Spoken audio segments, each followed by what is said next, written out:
5 gifts na gusto mong matanggap ngayong Pasko. 5 gifts. Oo. Bagong laruan. Hindi ko po ng gift.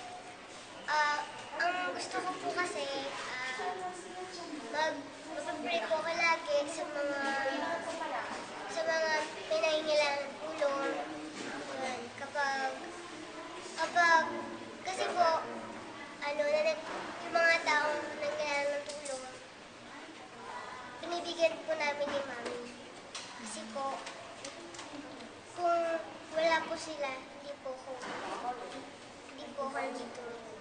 Ano yung mga 5 food na gusto mong kinakain during Christmas? 5 po? Oo. Tocino, macaroni, sarap, Jollibee,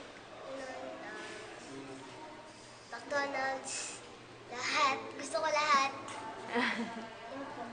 Ano yung usual na ginagawa mo during Christmas, yung 5? Ano po, para nagbibigay po ko ng gift sa mga batang katulad ko po. Hello mga kapuso, manood po kayo ng